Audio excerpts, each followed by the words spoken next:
الحمد للہ رب العالمین والعاقبۃ للمتقین والصلاۃ والسلام علی رسولہ الکریم اما بعد فاعوذ باللہ من الشیطان الرجیم بسم اللہ الرحمن الرحیم ولو انہم اذ ظلموا انفسہم جاؤوک فاستغفروا اللہ واستغفر لهم الرسول صدق اللہ العلی العظیم۔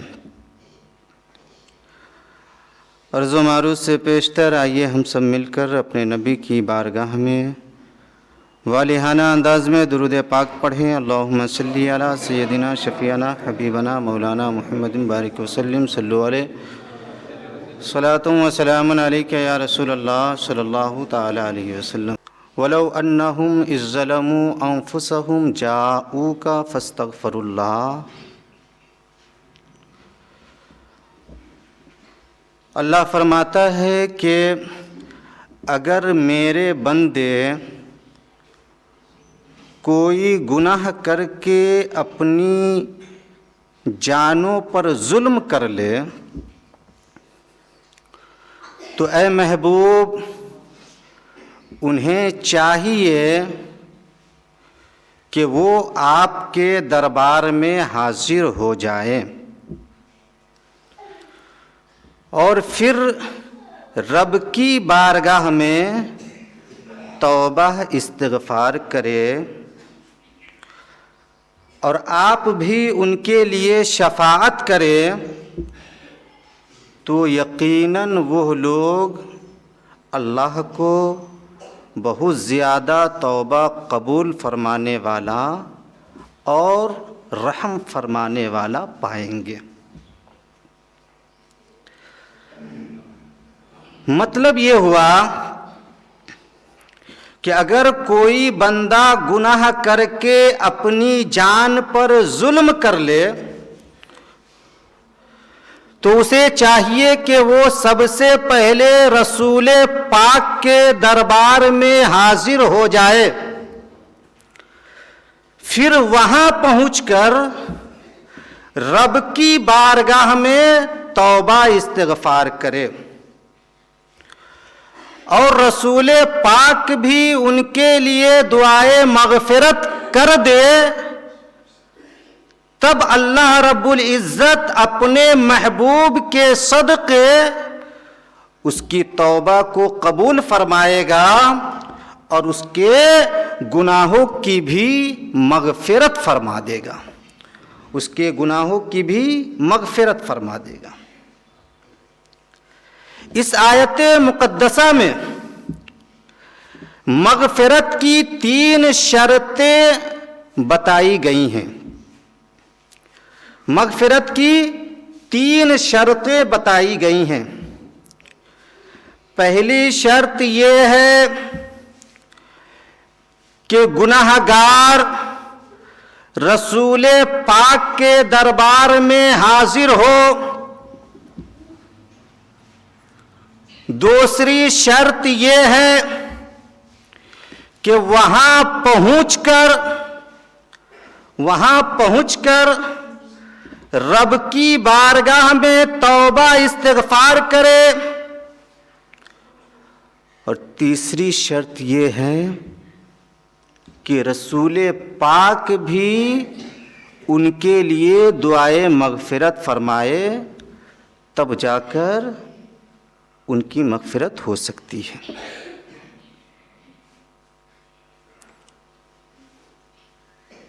وَلَوْ أَنَّهُمْ إِذ ظَلَمُوا أَنفُسَهُمْ جَاءُوكَ،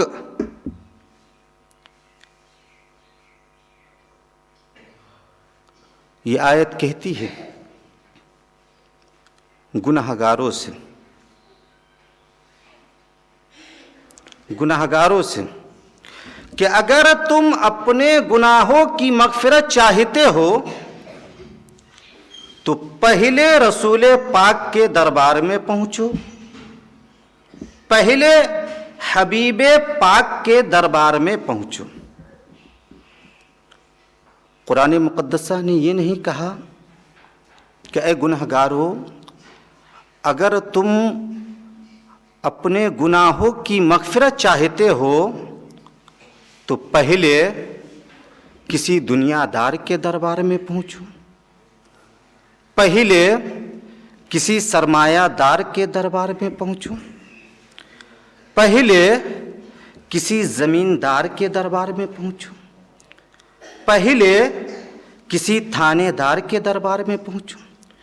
بلکہ قرآن مقدسہ نے یہ کہا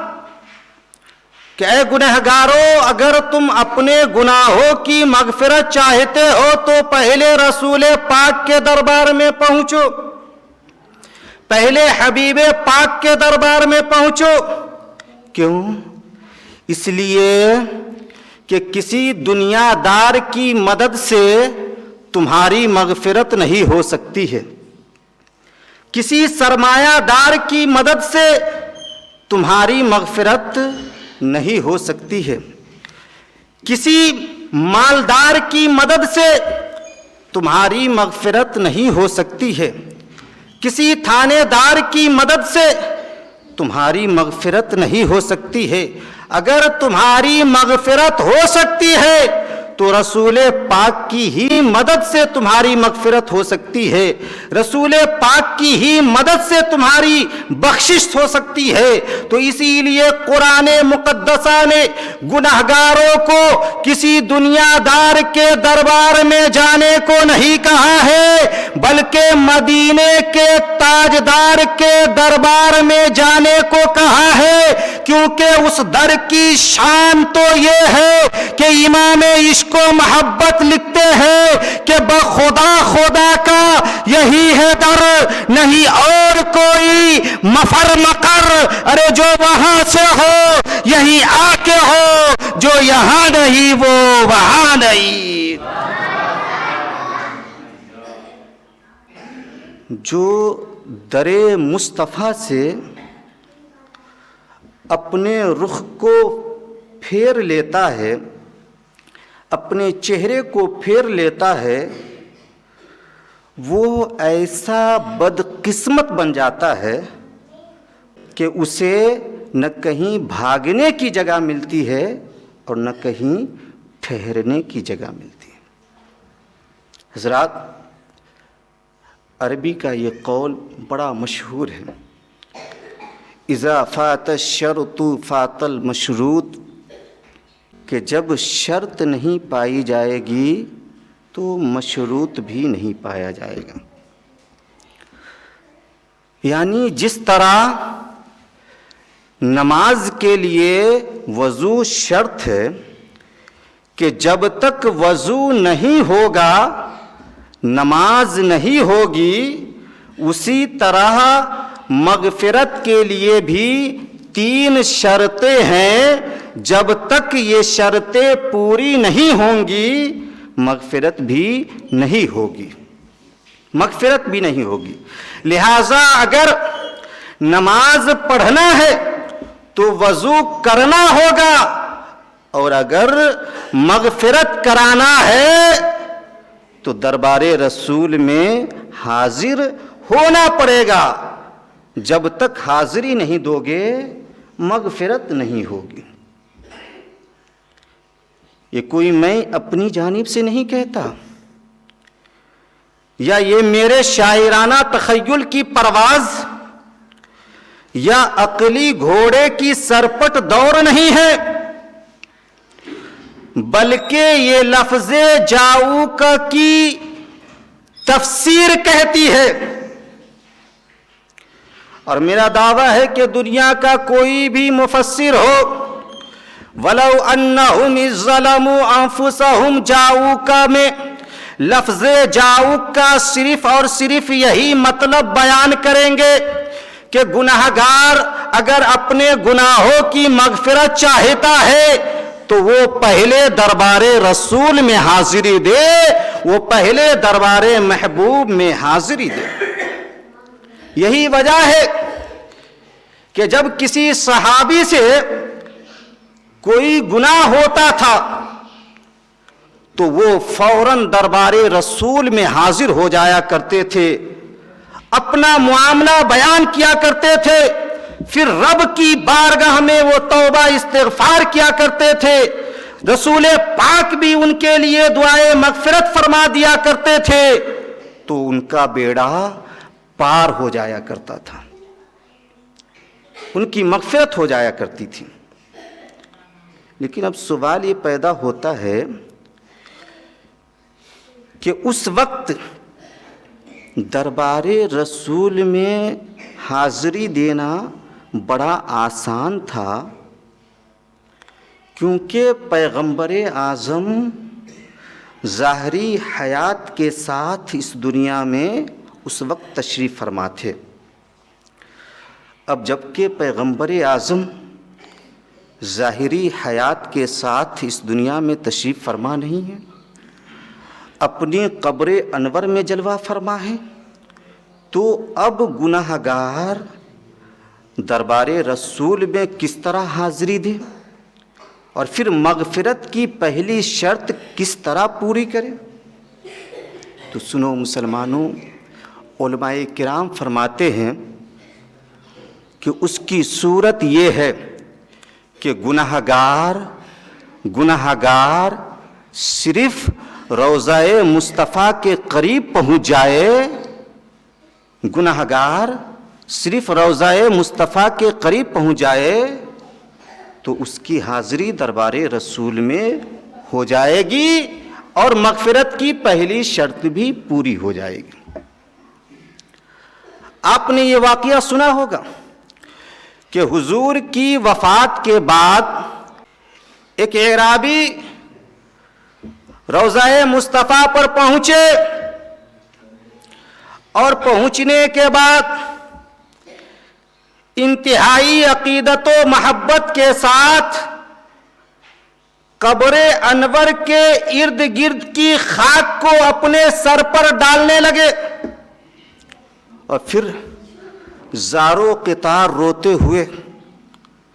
یہ عرض کیا, یا رسول اللہ, آپ کے دربار میں میرے آنے کا مقصد یہ ہے کہ میں نے گناہ کر کے اپنی جان پر ظلم کر لیا ہے,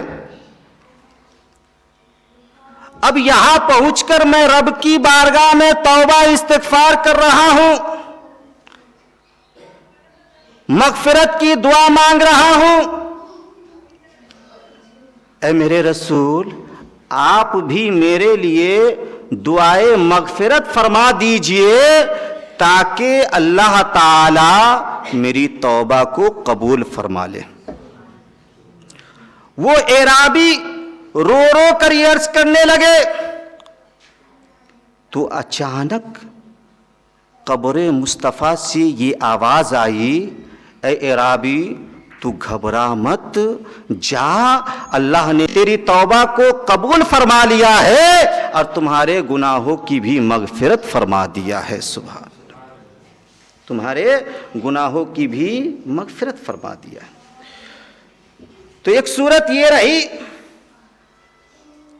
کہ گناہگار روضہ مصطفیٰ کے قریب پہنچ جائے, دربار رسول میں اس کی حاضری ہو جائے گی.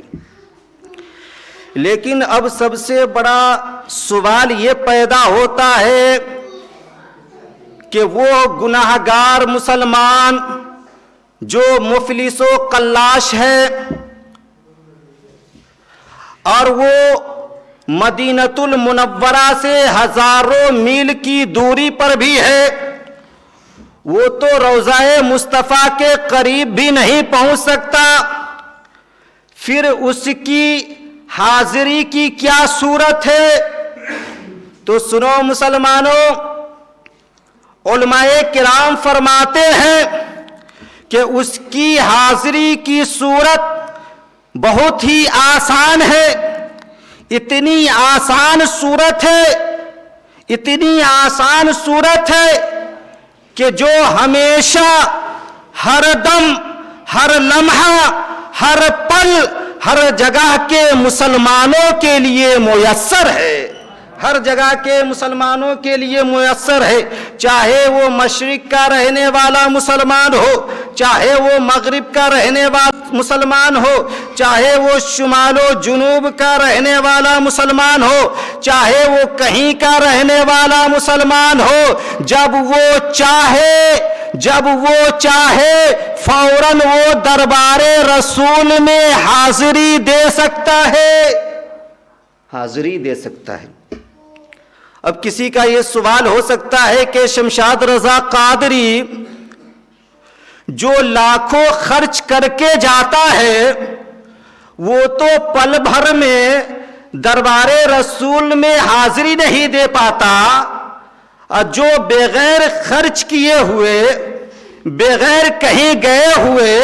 اپنی جگہ پر ہو، وہ پل بھر میں دربار رسول میں کیسے حاضری دے سکتا ہے، کیسے حاضر ہو سکتا ہے؟ تو سنو مسلمانوں،